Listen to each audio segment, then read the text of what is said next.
ମା ତାରିଣୀ କେମିତି ଆସିଲେ ପୁରୀରୁ କେନ୍ଦୁଝର? କେନ୍ଦୁଝରର ରାଜା ତ୍ରିଲୋଚନ ଭଞ୍ଜ। ତ୍ରିଲୋଚନ ଭଞ୍ଜଙ୍କ ମୃତ୍ୟୁ ପରେ ପୁତ୍ର ଗୋବିନ୍ଦ ଭଞ୍ଜ ରାଜ୍ୟଭାର ବହନ କରିଥିଲେ। କିନ୍ତୁ ଗୋବିନ୍ଦ ଭଞ୍ଜ ଥିଲେ ମା ତାରିଣୀଙ୍କ ପରମ ଭକ୍ତ। ସେ ଚାହୁଁଥିଲେ ମା ତାରିଣୀଙ୍କୁ କେନ୍ଦୁଝର ଆଣିବା ପାଇଁ, କିନ୍ତୁ ରାଜ୍ୟଭାରର ବ୍ୟସ୍ତବହୁଳତା ପାଇଁ ଏହା ତାଙ୍କ ପାଇଁ ସମ୍ଭବ ହୋଇପାରୁନଥିଲା। ଏଥିପାଇଁ ରାଜା ଗୋବିନ୍ଦ ଭଞ୍ଜ ଅତ୍ୟନ୍ତ ଦୁଃଖିତ ଥିଲେ। ଦିନେ ପୁରୀର ରାଜା ପୁରୁଷୋତ୍ତମ ଦେବ ରାଜା ଗୋବିନ୍ଦ ଭଞ୍ଜଙ୍କୁ ଡକରା ଦେଲେ।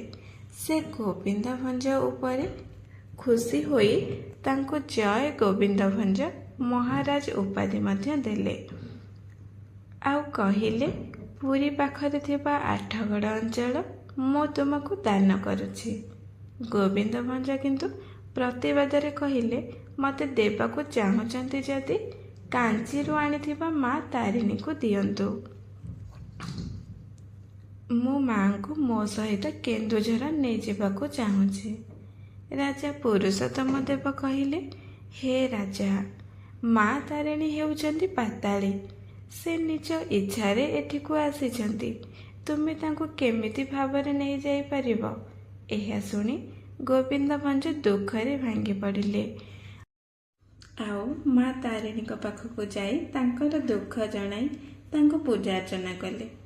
ସେହି ଦିନ ରାତିରେ ମା ତାରିଣୀ ରାଜା ପୁରୁଷୋତ୍ତମ ଦେବଙ୍କ ସ୍ୱପ୍ନରେ ଆସନ୍ତି।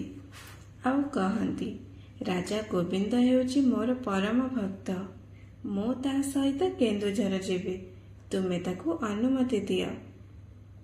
ପର ସକାଳେ ପୁଣି ଥରେ ରାଜା ପୁରୁଷୋତ୍ତମ ଦେବ ରାଜା ଗୋବିନ୍ଦ ଭଞ୍ଜକୁ ଡକରା ଦିଅନ୍ତି।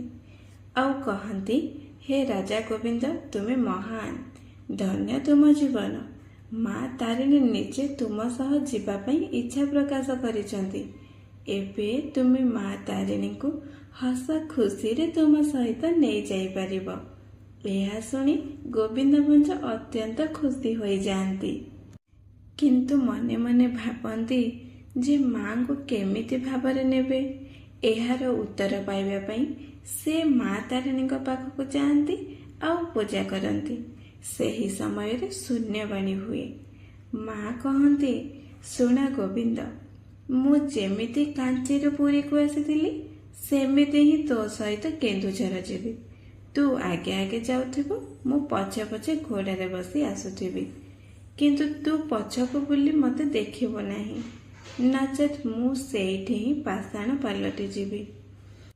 ମୋ ଘୁଙ୍ଗୁରର ଶବ୍ଦ ଶୁଣି ଜାଣିବୁ ମୁଁ ତ ପଛେ ପଛେ ଆସୁଛି ବୋଲି। ଏସବୁ ଶୁଣି ଗୋବିନ୍ଦ ଭଞ୍ଜ ପ୍ରସ୍ତୁତ କଲେ ମାଙ୍କୁ ନେବା ପାଇଁ। ରାଜା ଆଗରେ ଆଗରେ ଯାଉଥାନ୍ତି ଆଉ ମା ପଛେ ପଛେ ଆସୁଥାନ୍ତି। କେନ୍ଦୁଝରର ସୀମା ଭିତରକୁ ପ୍ରବେଶ କରିବା ପରେ ଗୋଟେ ବିରାଟ ବଡ଼ ଶାଳୁଆ ବଣ ପଡ଼େ। ସେଠାରେ ମା ତାରିଣୀ ରାଜାଙ୍କୁ ପରୀକ୍ଷା କରନ୍ତି ଆଉ ଘୁଙ୍ଗୁରର ଶବ୍ଦକୁ ବନ୍ଦ କରିଦିଅନ୍ତି।